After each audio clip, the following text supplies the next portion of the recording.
या फिर PM does not care. सवाल है कि क्या कोरोना से जूझ रहे देश में कोरोना से राहत के लिए पीएम के नाम पर धांधली हुई? क्या एक पार्टी ने कोरोना महामारी का इस्तेमाल अपनी जेब को भरने के लिए किया? खबरें, रिपोर्ट्स और आंकड़ों के साथ हमने इन सवालों के जवाब इस वीडियो में जानने की कोशिश की है। नमस्कार, मेरा नाम है निवेदिता शांडिल्य और आप देख रहे हैं पॉलिटिक्स। साल 2020, कोरोना महामारी, जब देश में लाशें बिछने लगी, बीमार इतने लोग हुए कि ऑक्सीजन से लेकर के अस्पताल में बेड तक कम पड़ गए। ऐसे समय में प्रधानमंत्री मोदी द्वारा कोरोना से लड़ाई के लिए एक राहत कोष तैयार किया जाता है। उस राहत कोष का नाम था पीएम केयर फंड। इस फंड को लॉन्च करने के बाद नरेंद्र मोदी देश भर के लोगों से इस राहत कोष में दान करने की अपील भी करते हैं।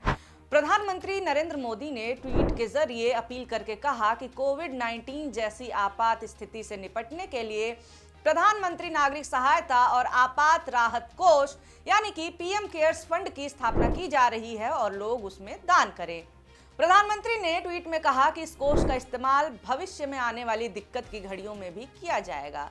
ट्वीट में फंड से जुड़ी हुई सूचनाओं की लिंक भी मौजूद थी। प्रधानमंत्री कार्यालय से जुड़ी वेबसाइट www.pmindia.government.in पर फंड से संबंधित जानकारी में कहा गया है कि प्रधानमंत्री पीएम केयर ट्रस्ट के अध्यक्ष होंगे और इसके सदस्यों में विदेश मंत्री, गृह मंत्री और वित्त मंत्री शामिल हैं। 2020 में यह फंड लाया जाता है और कुछ ही दिनों में दाल में काला नजर आने लगता है। ऐसा नहीं है कि फंड पर शंका उठने के बाद से दान नहीं मिलता है। प्रधानमंत्री नरेंद्र मोदी की अपील पर बॉलीवुड और देश भर के बिजनेसमैन भर भर के दान देते हैं। अभिनेता अक्षय कुमार ने इस फंड में 25 करोड़ रुपयों का दान दिया तो बिजनेसमैन गौतम अडानी की तरफ से दान राशि 100 करोड़ रुपए है। देश भर से आम जनता भी अपनी क्षमता और औकात के अनुसार पैसे इस फंड को दान करती है। लोगों ने यही सोचा कि प्रधानमंत्री जी इस फंड को लाए हैं, वही अध्यक्ष हैं, फंड सरकारी है, धांधली तो नहीं हो सकती है। हालांकि जल्दी ये भ्रम टूट गया, क्योंकि जिस ट्रस्ट फंड का नाम पीएम के नाम पर है, जिसके अध्यक्ष ही पीएम है, सदस्य गृह मंत्री और विदेश मंत्री हैं, वो फंड सरकारी नहीं है। जी हाँ, यकीन करना मुश्किल है पर सच यही है।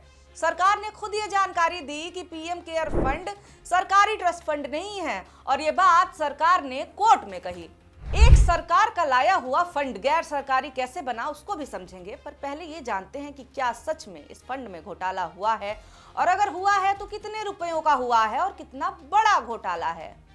साल 2020 जब पीएम केयर्स फंड लॉन्च हुआ, इस साल या कहें कि 19-20 की अवधि में इस फंड को 3076.6 करोड़ रुपए का दान मिला।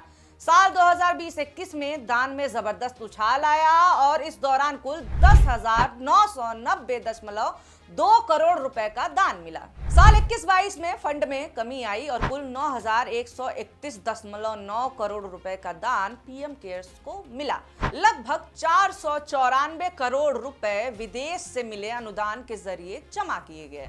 अच्छा ठीक है, चलो मान लिया कि मोदी जी के नाम का फंड है तो खूब पैसे आए, इसमें गलत क्या है? पैसा आया तो खर्चा भी तो हुआ होगा ना? ना, नहीं हुआ है। जितना पैसा दान मिला उतना पैसा खर्चा नहीं हुआ। केवल कुछ हिस्सा ही कोरोना से जुड़ी राहतों पर खर्च हुआ।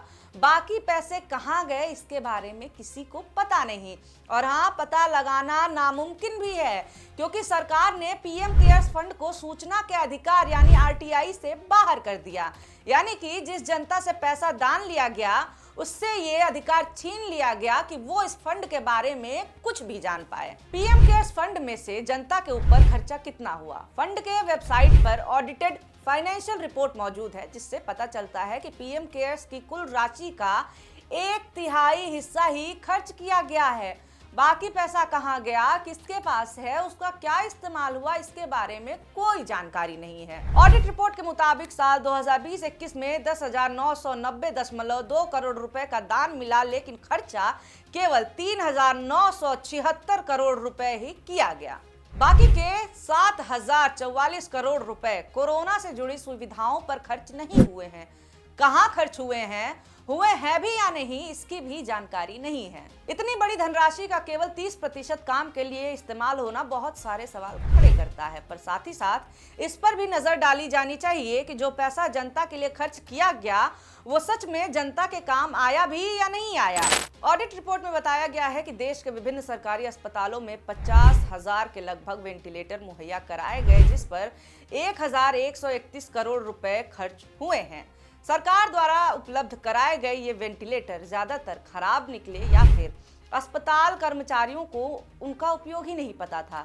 ये बात विपक्ष ने भी उठाई और स्वास्थ्य अधिकारियों ने भी खराब वेंटिलेटर होने की बात कही है। बीबीसी की रिपोर्ट के अनुसार आम आदमी पार्टी ने इस पूरे मामले पर कहा था कि जो वेंटिलेटर इस फंड के जरिए दिए गए हैं उनमें बहुत सारे खराब निकले, जिन्हें राज्य सरकार को बदलना पड़ा।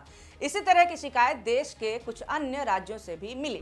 छत्तीसगढ़ के स्वास्थ्य विभाग के एक अधिकारी का कहना था कि जो वेंटिलेटर उन्हें दिए गए उनमें से बहुत सारे वैसे ही पड़े रह गए, क्योंकि उनका संचालन करने के लिए स्वास्थ्य विभाग के कर्मचारियों को प्रशिक्षण ही नहीं मिल पाया था। Progressive medicos and scientist forum के महासचिव डॉक्टर सिद्धार्थ तारा ने बीबीसी से कहा कि जो वेंटिलेटर अस्पतालों में आए भी वो दूसरी लहर के खत्म होने के बाद ही आए, जब वेंटिलेटर ढूंढने में लोगों को बड़ी परेशानियों का सामना करना पड़ा।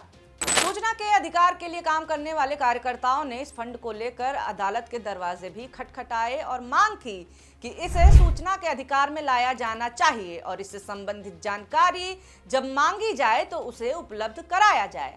मगर दिल्ली उच्च न्यायालय में सरकार ने अपनी याचिका में स्पष्ट किया कि पीएम केयर्स फंड सरकार की कोई संस्था नहीं है, बल्कि एक दानशील या चैरिटेबल ट्रस्ट है, जिसकी वजह से ये सूचना के अधिकार के दायरे में नहीं आ सकती है। ये एक ट्रस्ट है जिसका संचालन सिर्फ ट्रस्टी ही करेंगे। इस पर तृणमूल कांग्रेस के सौगत राय ने कहा कि अगर इस फंड पर किसी भी तरह की निगरानी नहीं रखी जा सकती है तो फिर इसमें पारदर्शिता कहां से आएगी। वो आगे कहते हैं कि इस फंड में सरकारी कर्मचारियों ने, सरकारी विभागों ने और निजी कंपनियों ने भी दान किया है, इसलिए उनके कार्यकलापों में पारदर्शिता होनी चाहिए। पैसे खर्च नहीं होते हैं और जिन लोगों की कोरोना की वजह से मौत हुई है उनके आश्रितों को उचित मुआवजा भी नहीं मिल पाया है। ये चिंता की बात है। ऑडिट रिपोर्ट में यह भी कहा गया है कि पलायन कर रहे मजदूरों के लिए भी राशि खर्च की गई है। किन मजदूरों पर खर्च हुई है ये राशि?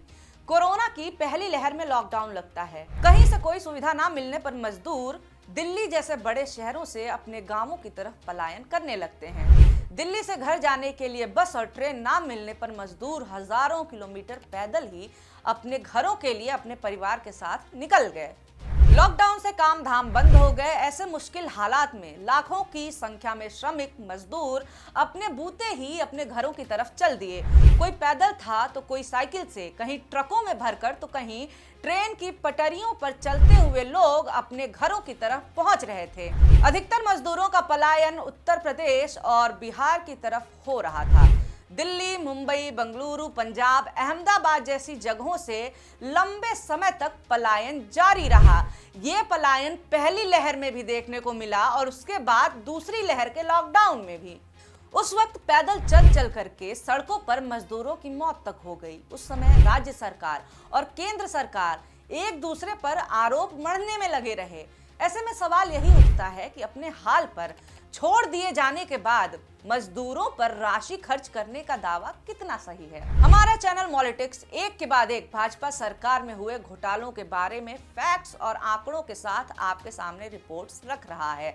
हम ऐसा इसलिए कर रहे हैं क्योंकि टीवी मीडिया इन खबरों को दबाने छुपाने में लगा हुआ है। कोरोना के मैनेजमेंट में सरकार पूरी तरह फेल रही। फिर कोरोना के नाम पर पीड़ित जनता से ही पैसे लिए गए और फिर कहा गया कि आपको ये जानने का अधिकार नहीं है कि पैसे कहां गए। ऐसे घोटाले कभी सुर्खियों में हुआ करते थे, इन्वेस्टिगेटिव रिपोर्ट्स दिखाई जाती थीं, ऐसी खबरों पे सरकारें गिर जाया करती थी, मगर आज इन पर न केवल चुप्पी है बल्कि वाहवाही भी हो रही है। खैर, तो बहुत शुक्रिया और बहुत धन्यवाद ये वीडियो देखने के लिए। वीडियो अच्छा लगा हो तो लाइक जरूर कर दें और हाँ, ऐसी ही खबरें और ऐसे ही एक्सप्लेनर आपके सामने आते रहें उसके लिए हमारे चैनल मॉलिटिक्स को सब्सक्राइब जरूर करें। बहुत शुक्रिया, बहुत धन्यवाद।